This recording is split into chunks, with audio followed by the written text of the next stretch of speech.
Bienvenido de nuevo.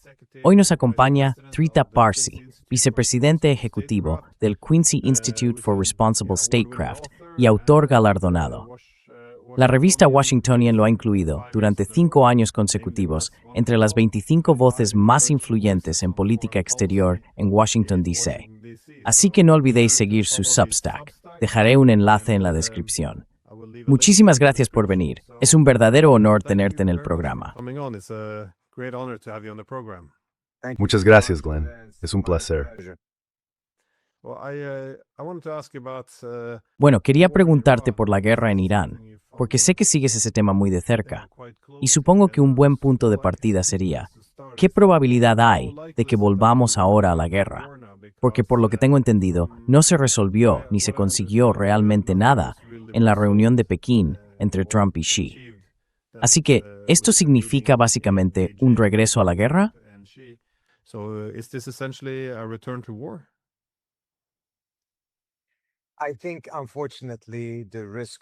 Creo que, por desgracia, el riesgo de guerra ha aumentado de forma considerable.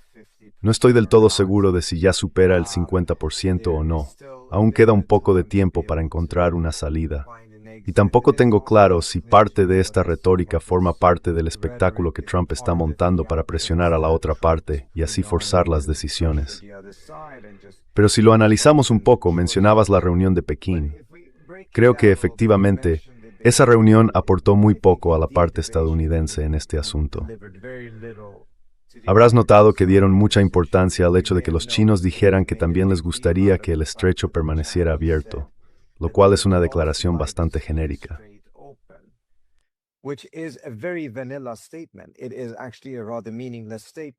En realidad, es una afirmación bastante vacía.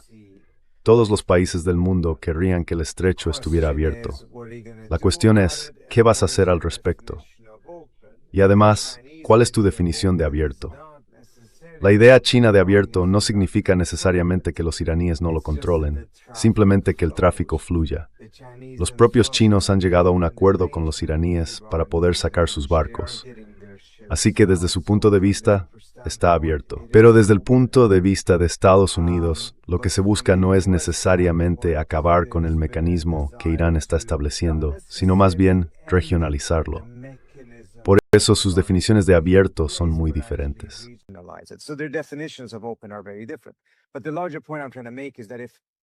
Pero el punto más importante que intento destacar es que si eso fue lo mejor que consiguieron de los chinos, eso te dice lo poco que realmente obtuvieron de ellos en esa reunión. Ahora estamos en una situación en la que durante las últimas 48 horas ha habido un aumento notable de un lenguaje muy hostil, que por sí mismo, suponiendo que la guerra realmente esté sobre la mesa, es una señal de que el bloqueo del bloqueo fue un fracaso. Y ese bloqueo del bloqueo ya era una señal de que la guerra fue un fracaso. Y la guerra, a su vez, era una señal de que las amenazas de guerra en el pasado también fueron un fracaso. Así que lo que tenemos es una serie de movimientos de escalada que han resultado ser fracasos y que solo están llevando a la administración Trump hacia el siguiente paso en esa misma escalada.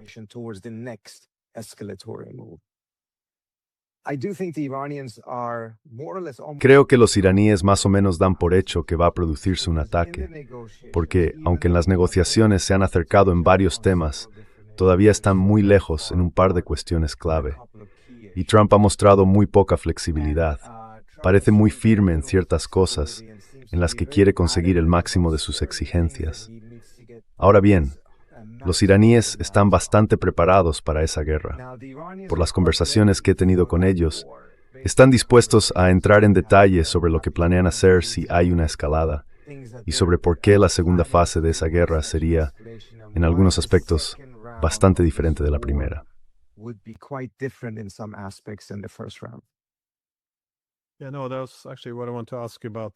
Sí, no, de hecho eso es justo lo que quería preguntarte también.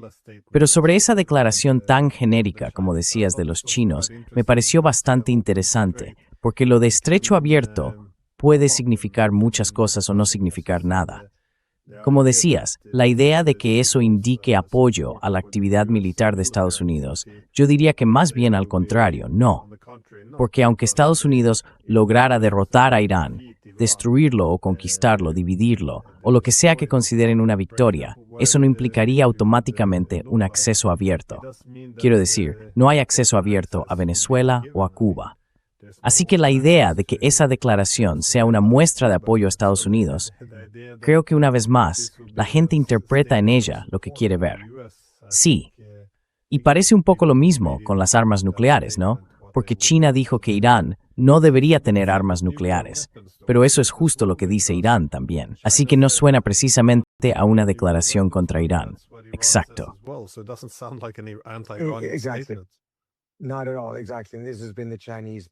En absoluto, exactamente. Y esta ha sido la posición de China desde hace mucho tiempo. Es la misma posición de todos los países del P5. Todos son firmantes del TNP. Quieren mantener su estatus privilegiado como potencias nucleares dentro de un tratado que impide a los demás conseguirlo. Así que eso no tiene ningún significado real. Si los chinos hubieran dicho que Irán no debería tener enriquecimiento, eso sería una declaración muy distinta, una declaración que apoyaría escisión estadounidense. Pero los chinos nunca han dicho, y no me parece probable que lo digan alguna vez.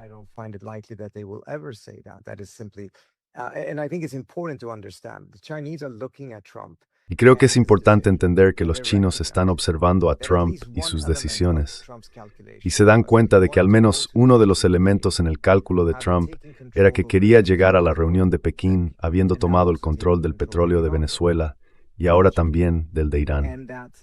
No lo ha conseguido. Y en ese intento ha creado un enorme lío en la región, con repercusiones para toda la economía global. Aún no ha logrado controlar esa situación y no tiene ningún plan ni para ganar ni para salir de allí. Incentivos para que los chinos intervengan en lo que consideran una estrategia fallida de Trump.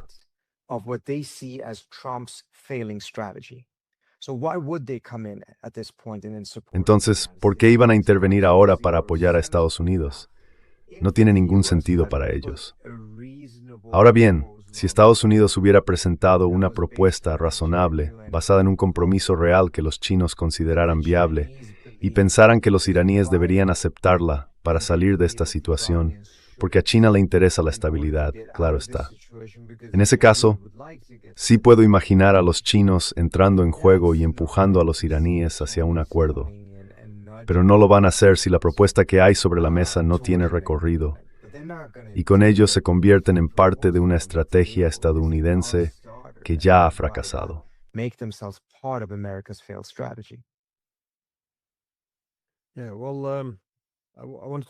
Sí, bueno, quiero volver a tu respuesta anterior. Es decir, ¿qué podría ser diferente esta vez? Porque si Estados Unidos vuelve ahora a la guerra, está claro que no puede hacer lo mismo de siempre.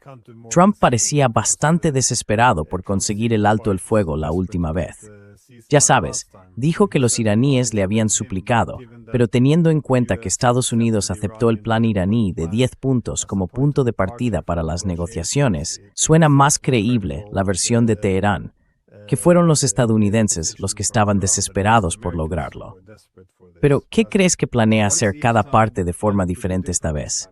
¿Va a soltar Estados Unidos a los perros y lanzarse con todo? ¿O cómo actuarán los iraníes? ¿Serán menos contenidos esta vez?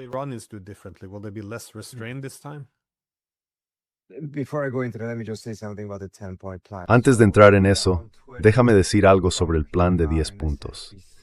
Pues sí, en Twitter, Trump salió y básicamente dijo que el alto el fuego se basaría en la propuesta de 10 puntos de Irán, que según él era viable o que se podía trabajar con ella. Pero una vez que empezaron las negociaciones, Trump siguió un enfoque muy distinto. En realidad, dio a entender que aceptaba los 10 puntos de Irán para conseguir que los iraníes aceptaran el alto el fuego, y luego todo tomó un rumbo completamente diferente durante las negociaciones. Ahora bien, ¿qué pasará en la próxima ronda? Desde el lado estadounidense, tienes toda la razón. Hay muy pocas cosas que uno pueda imaginar que puedan hacer de otra manera y que realmente cambien la situación.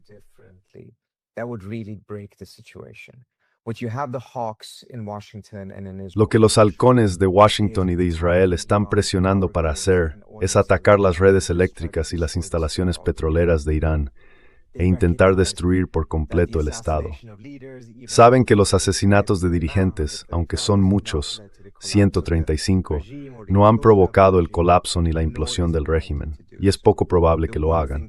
Lo único que realmente no han hecho es entrar con tropas terrestres, tomar una isla o atacar la red energética. Ahora bien, si lo hubieran hecho, si hubieran empezado por la red energética, eso habría provocado una contraescalada iraní aún más peligrosa para Estados Unidos, porque los iraníes habrían atacado la infraestructura energética y petrolera de los estados del Golfo. Hasta ahora, lo que han hecho es muy limitado.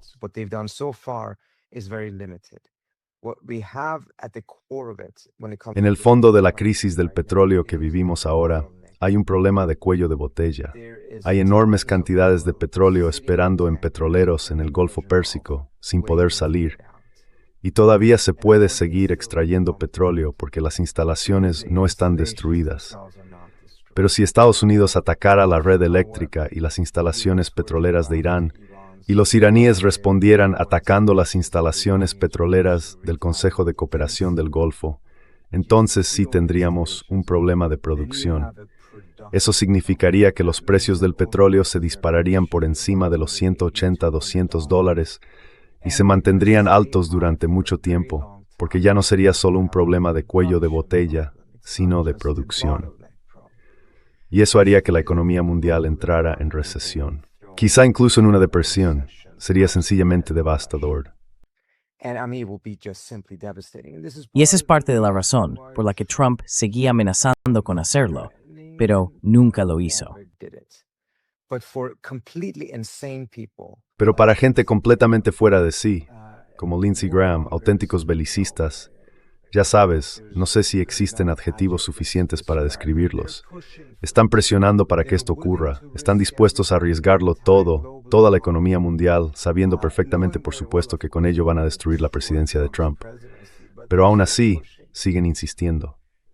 Ahora bien, los iraníes esperan que, sea lo que sea esto, ya sea tomar una isla, entrar con tropas terrestres o lanzar una campaña de bombardeos masiva, del mismo nivel o incluso mayor que la anterior, ellos también intentarán responder con más fuerza que antes.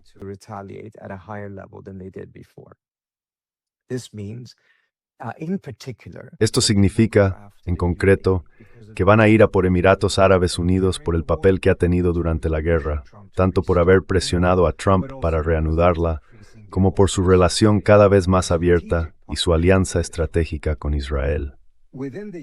Dentro de Emiratos, es probable que los iraníes apunten a empresas e industrias vinculadas directamente con Trump, como los centros de datos de inteligencia artificial que utilizan Palantir y otras compañías que, todos según la INES, están implicadas en la guerra por su apoyo al Pentágono.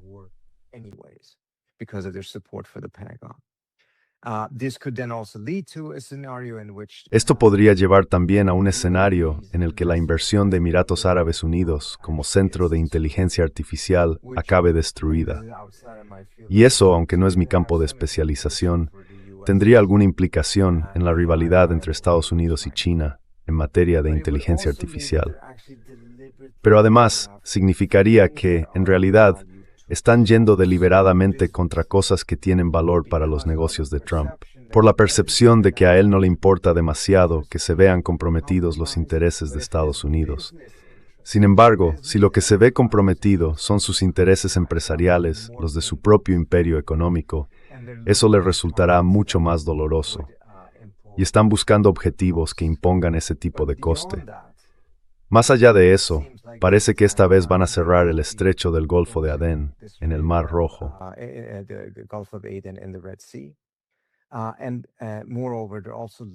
Además, también están observando esos cables de fibra óptica submarinos que manejan el 99% de todo el tráfico de Internet en los países del Golfo, incluidos miles de millones de dólares en transacciones diarias. Y están analizando si eso podría acabar convirtiéndose en una especie de segundo estrecho de Hormuz para los iraníes. Teniendo en cuenta que el Internet de Irán ya está cortado y dependen de una intranet interna que crearon hace varios años. Así que estamos hablando de una escalada enorme por ambas partes. Y sea cual sea el impacto que haya tenido hasta ahora en la economía global, probablemente será muy pequeño comparado con lo que está por venir.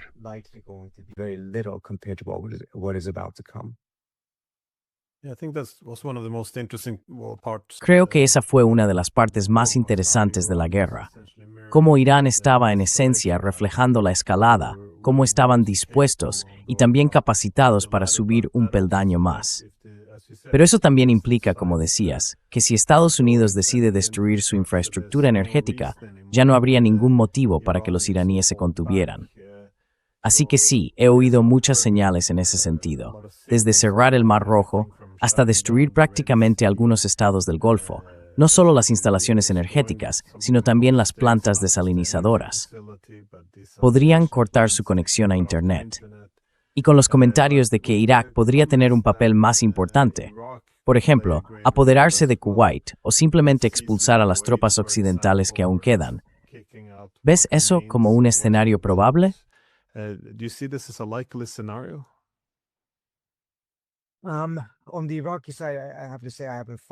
En el lado iraquí, tengo que decir que no lo he seguido tan de cerca.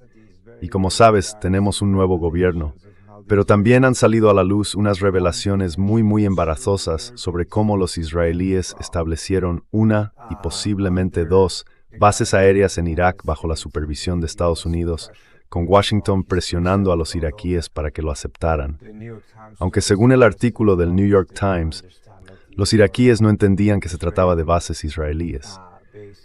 Pero en definitiva, cada vez hay más pruebas de que la mayoría de los países del Consejo de Cooperación del Golfo, así como Irak, permitieron que se usaran sus territorios y sus espacios aéreos para estos ataques contra Irán.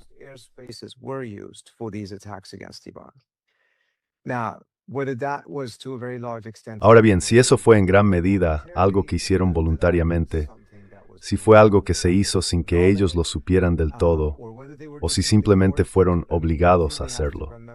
Quiero decir, hay algo que debemos tener presente.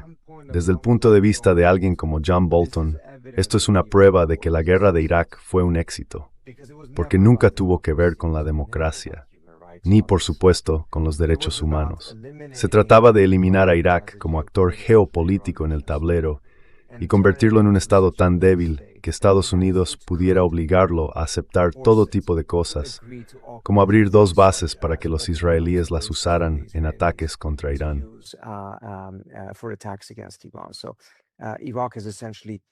Así que Irak se ha vuelto tan débil que en la práctica no tiene capacidad para responder ante este tipo de cosas. Ahora bien, que los iraquíes, en medio de todo esto, vayan a atacar de nuevo a Kuwait, no he oído nada al respecto que tenga credibilidad. Pero el hecho de que el propio Irak pueda convertirse en uno de los escenarios de la guerra dentro de una escalada horizontal por parte de Irán es un escenario muy plausible. No sé si es probable en una segunda fase, pero desde luego es posible. Porque ya vimos cómo los iraníes usaron la escalada horizontal para descolocar por completo a Estados Unidos. El lado estadounidense no esperaba que Irán fuera a atacar a todos los países del Consejo de Cooperación del Golfo. Aquello les pilló realmente por sorpresa. También se sorprendieron por el cierre del estrecho de Hormuz, a pesar de que la inteligencia estadounidense ya había previsto la mayoría de esas cosas. Lo que pasa es que Trump se ha acostumbrado a no escuchar a la inteligencia estadounidense, sino a los israelíes.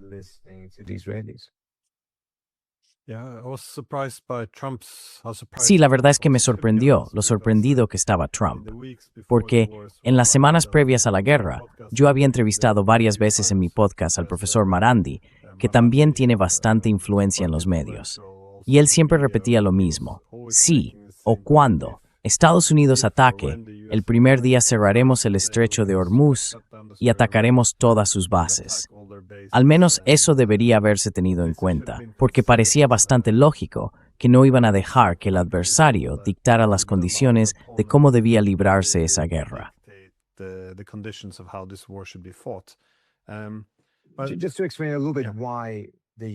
Solo para explicar un poco por qué la parte estadounidense, incluido el Pentágono, subestimó tanto a los iraníes. Hubo una gran campaña por parte de los israelíes para presentar a Irán como mucho más débil de lo que realmente era.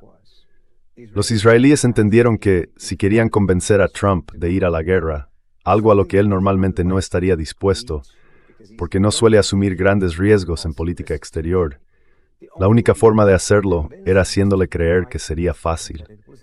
Porque a él le gusta hacer cosas fáciles, cosas de bajo riesgo, eso es lo suyo.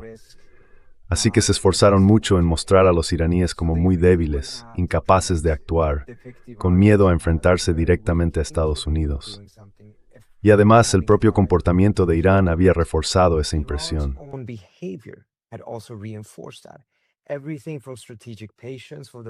Durante los últimos años siguieron una estrategia de paciencia estratégica. Recibían golpe tras golpe de los israelíes y nunca respondían con fuerza, al menos hasta la guerra del 12 de junio. Cada vez que respondían, lo hacían de forma casi educada. Era como si solo quisieran demostrar que podían hacerlo, pero sin escalar el conflicto. En cierto modo, era incluso un gesto de desescalada. Todo eso reforzó una idea muy arraigada dentro del sistema estadounidense, que los iraníes simplemente no tienen el valor de enfrentarse a Estados Unidos. Y luego está otro elemento, que tiene que ver con la propia psicología de Trump.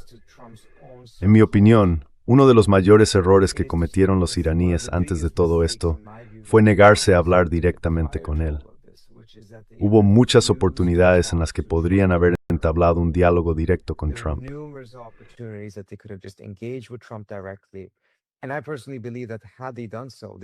Y yo, personalmente, creo que si lo hubieran hecho, esta guerra podría haberse evitado por completo. Y parte de la razón por la que eso reforzó la visión de Trump de que Irán era débil, tiene que ver precisamente con la propia creencia de Trump de que él está dispuesto a hablar con todo el mundo.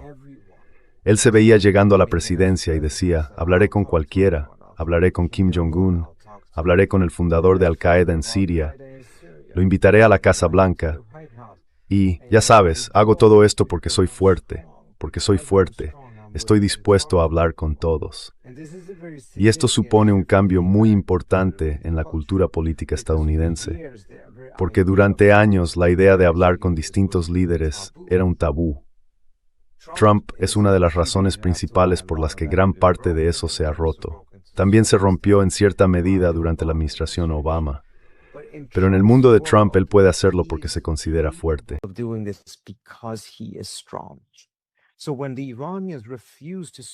Así que cuando los iraníes se niegan a hablar con él, creen que lo hacen para demostrar fuerza. Se niegan a hablar con la superpotencia del mundo. Pero Trump no lo ve así. Trump interpreta eso como una muestra de debilidad, porque él habla con todo el mundo precisamente porque se considera fuerte. Si alguien no quiere hablar con él, es porque es débil.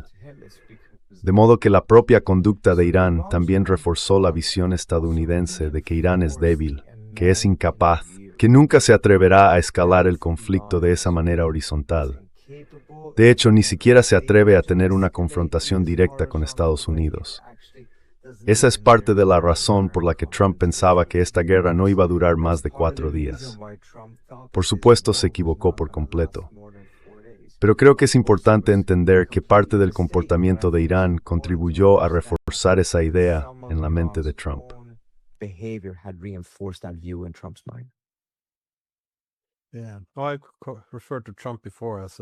Antes me refería a Trump como el presidente del fruto fácil de alcanzar, porque le gustan las operaciones sencillas, de bajo riesgo, rápidas, de entrar y salir, idealmente en un solo día. Por ejemplo, las amenazas contra Panamá.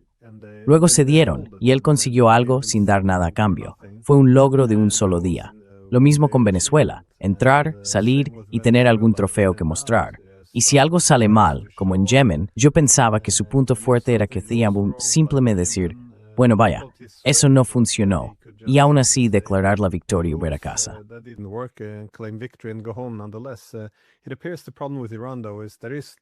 Parece que el problema con Irán, sin embargo, es que ya no se puede volver al statu quo. No se puede simplemente declarar la victoria e irse a casa, porque mientras Irán controle el estrecho de Hormuz, eso cambia la posición de Estados Unidos, no solo en la región, sino sí, posiblemente en todo el mundo. Así que, bueno, supongo que esto es algo que tú también has defendido, que Irán en esencia amenaza o ya ha debilitado la primacía global de Estados Unidos. Maldiz Fignaur se tiene su Karen Puisi argumento.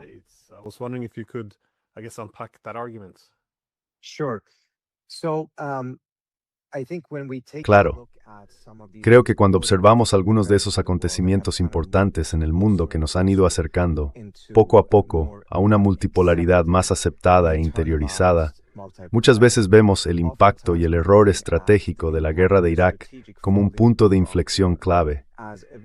Un momento que aceleró el avance hacia la multipolaridad, por la forma en que debilitó de manera drástica a Estados Unidos, desestabilizó la región y generó todas esas consecuencias, como la creación del ISIS, entre otras.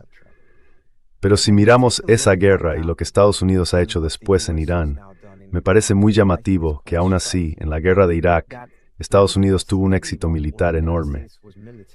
Todo el país fue tomado en 3 semanas y hasta el objetivo político de derrocar a Saddam Hussein se consiguió.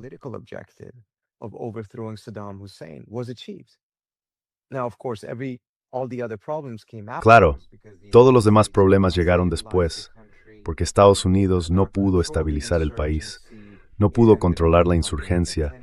Al final se convirtió en una ocupación de 10 años. Y luego, por supuesto, también hubo una ocupación de 20 años en Afganistán. Pero en Irán, Estados Unidos ni siquiera puede señalar algo parecido. No ganó esa guerra militarmente, de hecho la perdió, ha sido una derrota estratégica. Los iraníes escalaron de forma horizontal, lograron dominar la escalada. Estados Unidos tuvo que básicamente rogar por un alto el fuego, salió de ese alto el fuego y luego cometió un gran error, imponer el bloqueo. Si no lo hubiera hecho, ahora estaría en una posición más fuerte, porque el alto el fuego favorecía de manera desproporcionada a Estados Unidos.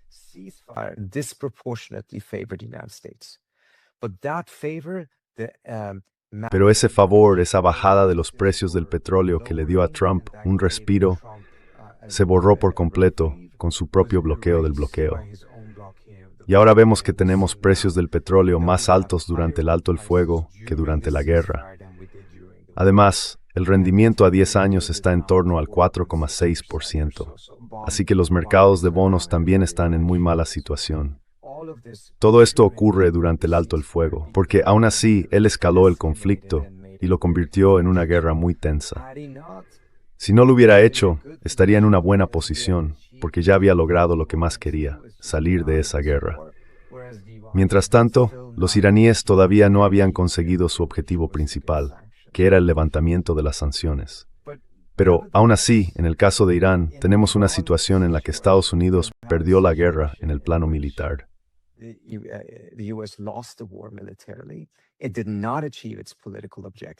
No logró su objetivo político. Las repercusiones no son solo regionales, son globales.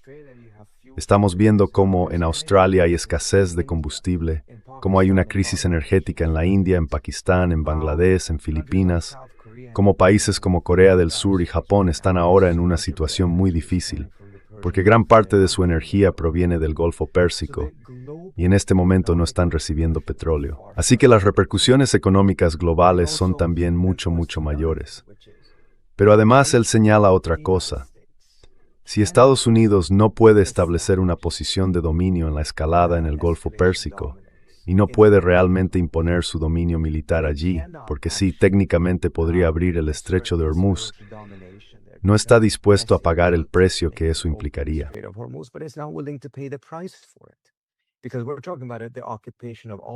Porque estamos hablando de la ocupación de todo el sur de Irán para poder abrir el estrecho de Hormuz. Y eso requeriría más de 500,000 soldados, lo que llevaría más de un año reunir y así sucesivamente. Todo el principio sobre el que se ha organizado el ejército estadounidense se basa en la idea de que puede librar dos guerras en dos continentes al mismo tiempo. Pero ahora mismo, ni siquiera puede ganar una sola guerra en un solo continente. Todo esto está poniendo en duda la capacidad de Estados Unidos para mantener su primacía y su hegemonía en distintas partes del mundo.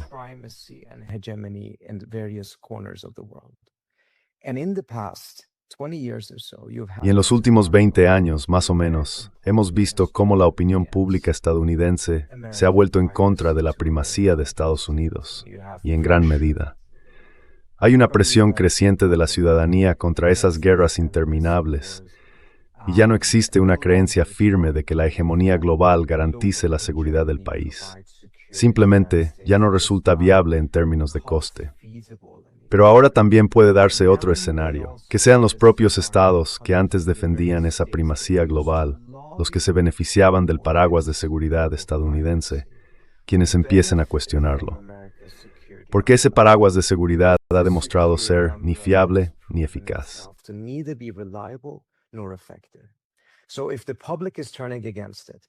Así que, si la opinión pública se vuelve en su contra y los benefactores externos también la están abandonando, eso por sí solo, creo, va a ejercer un nuevo tipo de presión sobre la gran estrategia de hegemonía liberal de Estados Unidos, algo que aún no habíamos visto.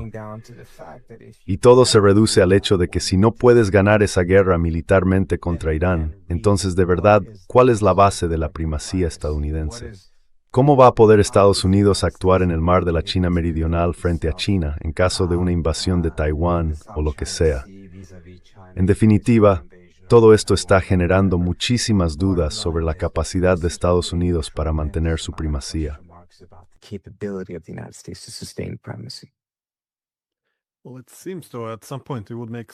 Bueno, parece que en algún momento tendría sentido que Estados Unidos reconsiderara por completo esta estrategia, porque muchos de los conflictos que tiene ahora podrían resolverse si dejara atrás ese objetivo de primacía global. En el fondo, si uno observa muchos de los conflictos en los que está implicado Estados Unidos en este momento, da la impresión de que muchos no son necesarios o podrían cuestionarse. Así que, de nuevo, si Estados Unidos quiere enfrentarse a sus amenazas, puede fijarse tanto en las capacidades como en las intenciones. Pero las intenciones de muchos de sus adversarios han cambiado. Es decir, si miramos atrás, a los años 90, el principal objetivo de los chinos y los rusos era estar lo más cerca posible de Estados Unidos.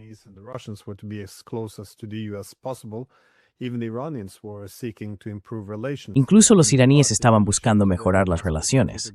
Pero si pasamos al aspecto de las capacidades, si están ganando más poder, eso supone una amenaza para la primacía global. Así que habría que equilibrarlo. Pero da la impresión de que Estados Unidos no ha sabido aceptar un sí como respuesta, porque podría haber tenido relaciones muy distintas con todos esos países. Todo se basa en la idea de que Estados Unidos tendría que aceptar que ellos fueran, digamos, sus iguales o que convivieran en un mundo multipolar. Y tengo que decir algo muy interesante otra vez.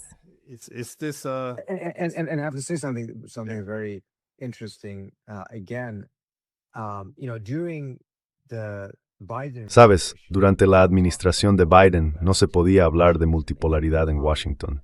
Se había convertido en una palabra prohibida. Se consideraba un argumento de Putin, lo cual era bastante extraño, teniendo en cuenta que en 2010, Hillary Clinton, siendo secretaria de Estado, ya había dicho que el mundo se estaba volviendo multipolar. Pero 10 años después, de repente eso pasó a ser un argumento de Putin.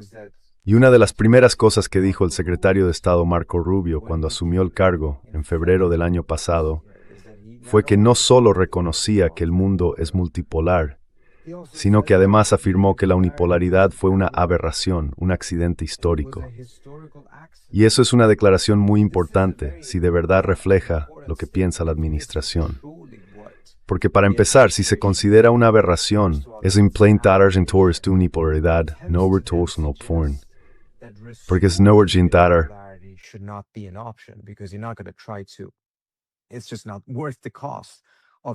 Simplemente no merece la pena asumir el coste de restablecer una aberración.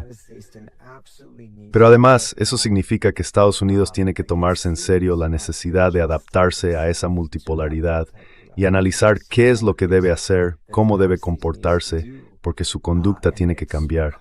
Una de las cuestiones que nunca se abordó realmente es cómo debería cambiar, en un mundo multipolar, la relación de Estados Unidos con la ONU y su actitud hacia el multilateralismo. Tal vez habría que revisarla, porque puede que ahora necesite mucho más ese tipo de instrumentos que durante su momento unipolar. Nada de eso ocurrió. Lo único que vimos fue que salió una estrategia de seguridad nacional que sugería que Estados Unidos no debía renunciar a la hegemonía.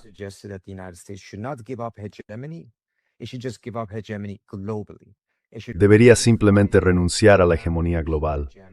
Debería redefinir los parámetros de la hegemonía y centrarse solo en el hemisferio. Y eso en sí mismo ya fue un cambio. Ese documento tenía el lenguaje más contundente que he visto nunca en un texto del gobierno estadounidense denunciando la hegemonía global. Pero aún así, parece que no tuvo absolutamente ningún impacto en la estrategia de Estados Unidos, porque también decía que el país debía dar menos prioridad a Oriente Medio, con algunos de los argumentos más firmes sobre por qué Estados Unidos ya no debía estar tan implicado en esa región. Y 3 meses después, Estados Unidos inicia una guerra con Irán. Así que claramente, ese documento no sirvió de guía en absoluto para las decisiones reales que el presidente iba a tomar.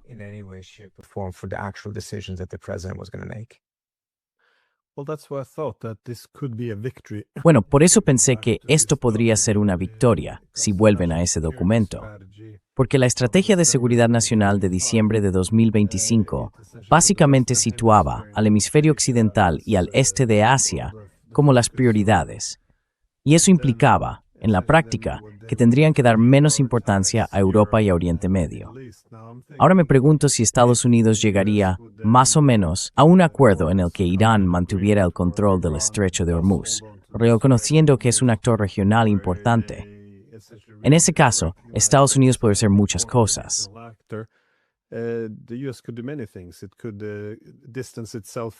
Podría distanciarse de Oriente Medio. Podría culpar a los europeos de que las cosas vayan mal y retirarse también de Europa. Eso podría ser una motivación importante para hacer realmente lo que sugería esa estrategia de seguridad. Pero parece bastante fuerte, eso sí, el impulso de intentar revivir el imperio, lo que plantea la duda de si alguna vez fue algo realmente serio. Ahora bien, aparte de dejar a los iraníes el estrecho de Hormuz, ¿qué otras opciones tiene Estados Unidos en este momento, ya sea diplomáticas o en su caso militares?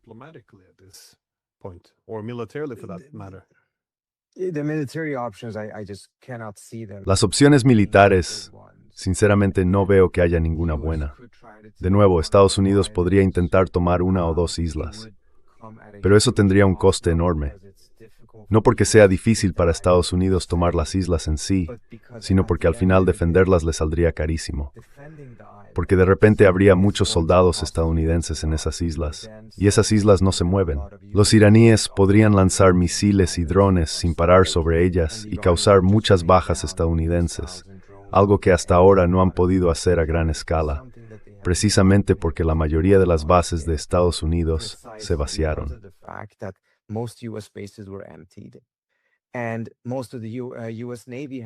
Y la mayor parte de la Marina de Estados Unidos se ha mantenido a unos 3.000 kilómetros de las costas iraníes para evitar ser alcanzada por alguno de sus misiles.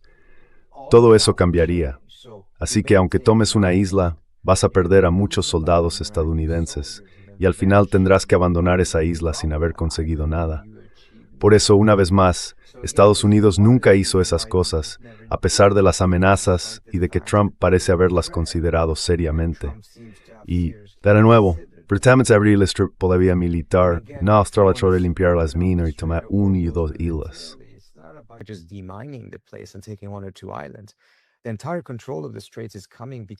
Todo el control del estrecho se debe básicamente a la forma en que los iraníes han desplegado tantos recursos militares a lo largo de toda su costa, unos 1.500 kilómetros. Para abrir realmente el estrecho de Hormuz, habría que invadir el país y tomar el control de toda la costa sur de Irán. Y Estados Unidos no va a hacer eso. Así que, en mi opinión, las opciones militares son muy limitadas. En cambio, las opciones diplomáticas son muchas. Y en cierto modo, Trump está en una mejor posición para llegar a un acuerdo que los presidentes anteriores. No porque sea de fiar, claramente no lo es desde la perspectiva de los iraníes, ni porque sepa negociar.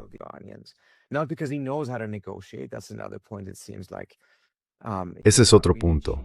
Da la impresión de que no está logrando mucho porque impone más de lo que negocia, pero al mismo tiempo está dispuesto a poner todas las sanciones sobre la mesa como parte de un acuerdo y a levantarlas de verdad, sobre todo las sanciones primarias. Hay que recordar que en el JCPOA no se levantaron sanciones primarias. Esas son las que impiden que las empresas estadounidenses entren en el mercado iraní. Las sanciones que sí se levantaron, o mejor dicho, suspendieron, fueron las sanciones secundarias. Esas son las que afectan a las empresas europeas, rusas, chinas e indias que operan en el mercado iraní.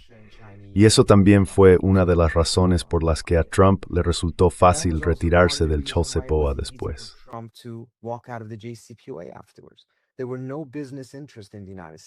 No había intereses empresariales en Estados Unidos que tuvieran algo en juego en la supervivencia del JCPOA, salvo Boeing, que estaba incluida en el acuerdo. Pero Boeing fue compensada porque los Emiratos hicieron un pedido de no recuerdo cuántos, unos $42,000 millones en aviones a Boeing, como forma de sustituir el contrato iraní. Aparte de eso, no hubo presión.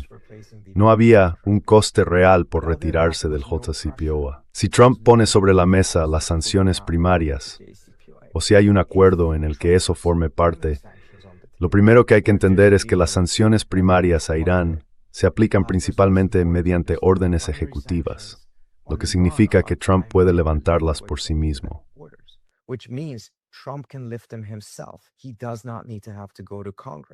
No necesita ir al Congreso para levantar esas sanciones. Son las sanciones secundarias las que impone el Congreso, lo contrario de lo que pasa con el embargo a Cuba, donde el propio embargo, las sanciones primarias, dependen del Congreso. Así que Trump puede hacerlo con solo firmar un documento, y eso tendría un impacto enorme en la economía iraní. Sería muchísimo más eficaz que aliviar las sanciones secundarias. De hecho, en muchos sentidos, las sanciones secundarias empezarían a desaparecer en cuanto se levanten las primarias. Así que está dispuesto a poner todo eso sobre la mesa, pero quiere mucho más en el ámbito nuclear.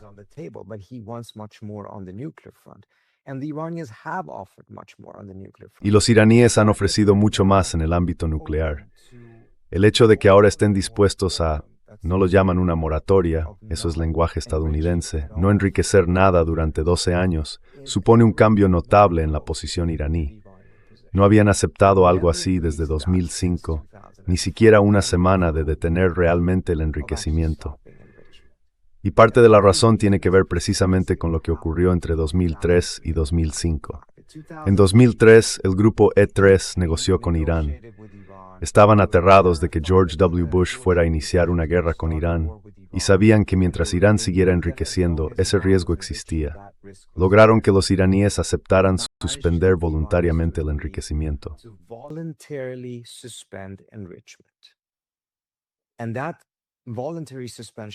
Esa suspensión voluntaria estaba vinculada a la continuación de las negociaciones para un acuerdo final. Pero una vez que los iraníes la suspendieron, los europeos ya no tenían ningún incentivo para cerrar realmente un acuerdo, porque ya habían conseguido su principal objetivo, asegurarse de que los iraníes no estaban enriqueciendo uranio. Así que los europeos alargaron las negociaciones. Y eso explica, en parte, por qué en agosto de 2005 los iraníes anunciaron que iban a reanudar el enriquecimiento, porque sentían que los habían engañado, que todo había sido una trampa. En enero reanudaron el enriquecimiento. En febrero, su expediente fue enviado al Consejo de Seguridad de la ONU y finalmente se impusieron varias sanciones de la ONU a Irán.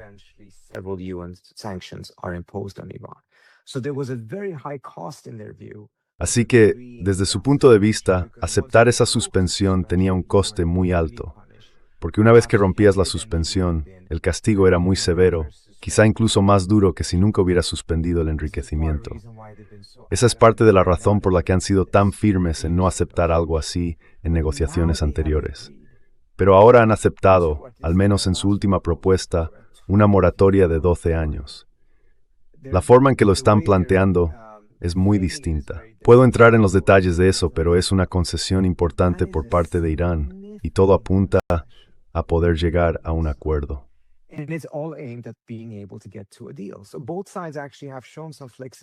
Así que en realidad ambos bandos han mostrado cierta flexibilidad, pero también son muy maximalistas en otros aspectos.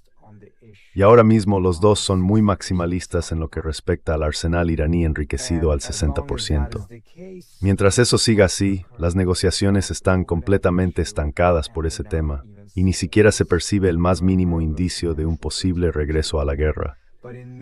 Pero, en muchos otros aspectos, sí han logrado avances importantes. Y si se pusiera sobre la mesa un alivio real de las sanciones, que fuera más allá del acuerdo nuclear del JCPOA, eso tendría un valor enorme para los iraníes. Necesitan con urgencia ese alivio. Lo necesitaban antes de la guerra, pero después de esta guerra, con $300.000 millones en daños, lo necesitan todavía más.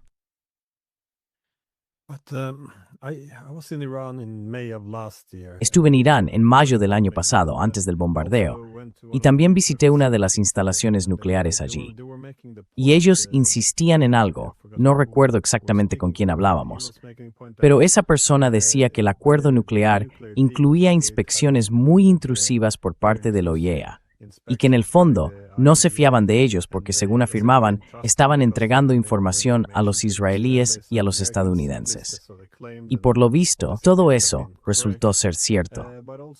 También había cierta frustración, porque, como tú decías, la parte estadounidense no cumplió con el JCPOA. Así que, si llegaran a un acuerdo sobre el levantamiento de sanciones, se podría esperar que más adelante esas sanciones fueran sustituidas por otras nuevas.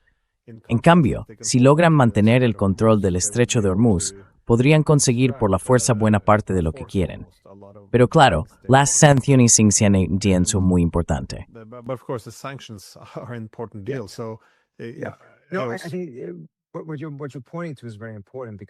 Lo que señalas es muy importante porque hay una falta de confianza muy significativa.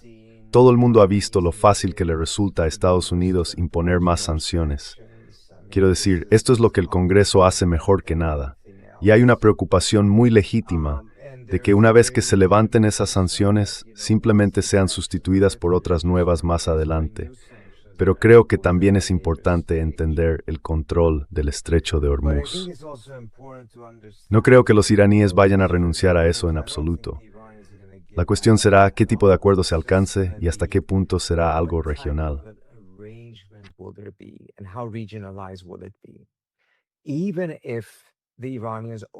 Aunque los iraníes abrieran completamente el estrecho, ya han demostrado que pueden volver a cerrarlo y retomar el control cuando quieran. No van a perder eso como parte de ningún acuerdo, porque de nuevo, la razón por la que tienen ese control es la forma en que utilizan toda su costa. Ya no se trata de minar el estrecho como hace 20 años. Ahora es una combinación de minas, drones, misiles y otras cosas. Así que en realidad no están perdiendo esa capacidad en absoluto. Pero también es importante entender que si existe un mecanismo que garantice algún tipo de sistema de pago, hay una propuesta de uno de los estados del Consejo de Cooperación del Golfo que dice que no sería un peaje, sino más bien una tasa de gestión medioambiental.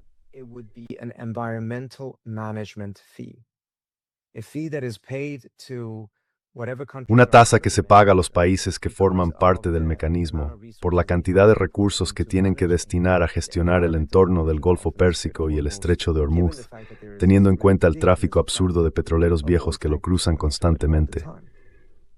Al final del día, es un peaje, es una tasa, solo que se presenta de otra forma. Una que además evita que se copie en otros lugares de una manera que podría tener consecuencias muy problemáticas para otros estrechos. Pero incluso si eso llegara a ocurrir así, ese dinero no podría competir con la cantidad de inversiones que Irán puede atraer si se levantan las sanciones.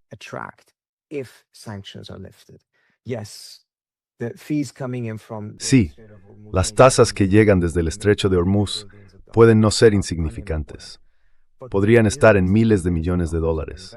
No es algo sin importancia, pero los miles y miles de millones de dólares en inversiones que podrían recibir a lo largo del tiempo si se levantan las sanciones, eso no tiene comparación.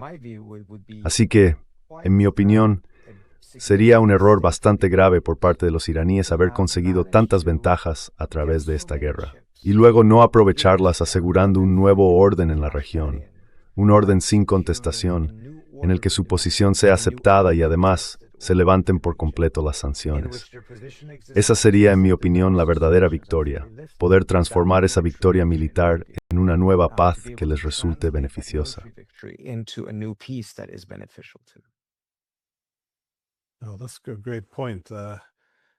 Es un muy buen punto. A menudo no oigo mucho optimismo sobre la posibilidad de alcanzar la paz, pero esto, claro, tiene mucho sentido. Sin embargo, me preocupa la retórica, creo, porque cuando escucho a la administración Trump insistir en que están destruidos, que son débiles, que matamos a sus líderes, a su ejército, que están desesperados por llegar a un acuerdo, que aceptarán lo que les demos. Si hubiera también la posibilidad de dar un pequeño paso atrás y cambiar un poco el tono, porque esta es una retórica hegemónica, es decir, nosotros dictamos las condiciones. Si pudiéramos pasar a una perspectiva más multipolar, en la que se reconozca que la otra parte también tiene preocupaciones de seguridad, que nosotros atenderemos algunas de ellas, y a cambio, ellos harán algunas concesiones y nos encontraremos a medio camino. Eso sería diplomacia, como la que solíamos tener antes de la era anterior a la Guerra Fría. Y quizás sea algo alcanzable.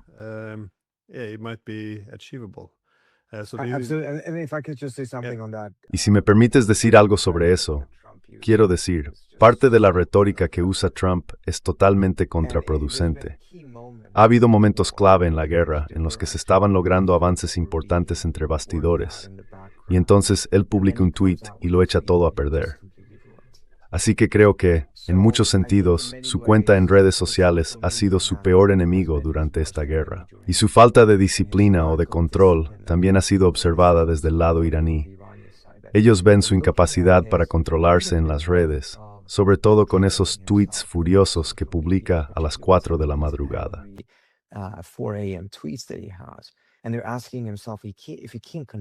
Y se preguntan, si no puede controlar sus propias redes sociales, ¿cómo va a controlar y cumplir un acuerdo en el que se le confíe? No ven en él ese tipo de disciplina. Al mismo tiempo, resulta muy interesante que el espectro de Trump sea tan completo. Cubre los 360 grados. Puede ser absolutamente desastroso en las redes sociales y actuar de forma contraproducente. Pero también es un presidente sin inhibiciones, capaz de salir y decir, quiero que Irán sea un país completamente y asombrosamente próspero. Quiero que florezca. Ningún otro presidente estadounidense diría algo así. Es muy importante recordarlo.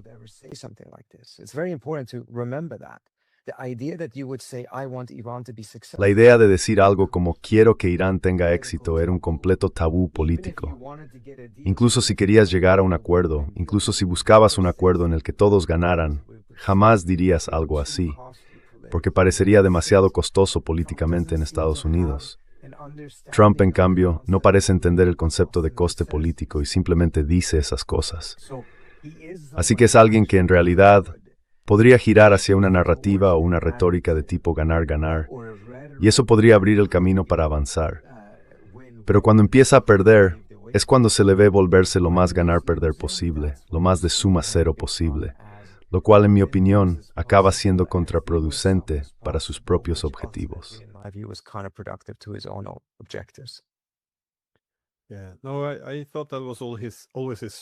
Siempre pensé que esa era su gran fortaleza, que es casi un rompedor de narrativas. Solo él podía reunirse con los norcoreanos. Solo él sería capaz de romper ese boicot diplomático y hablar con los rusos. Y eso es importante, el hecho de que no tenga que ajustarse a los relatos establecidos. Recuerdo que estaba hablando no me acuerdo, creo que era Sean Hannity en Fox News, y le decía algo así como, ¿cómo puedes hablar con Putin? Es un hombre malo. Y él respondía, bueno, nosotros también hemos hecho cosas malas. Quiero decir, nadie más podría decir algo así. Y eso es importante porque cuando llevas tanto tiempo demonizando a tu adversario, cuando lo conviertes en el mal absoluto, luego es muy difícil dar marcha atrás y volver a la diplomacia. Así que creo que esa es su fuerza. Sus tweets de las 4 de la mañana, como dices, probablemente no sean su punto fuerte. En fin, muchísimas gracias por compartir tus ideas. Me encantan tus artículos y por supuesto también Responsible Statecraft. Excelente. Así que sí, por favor, echad un vistazo a Substack, como hago yo. Gracias de nuevo. Muchas gracias, de verdad lo aprecio mucho.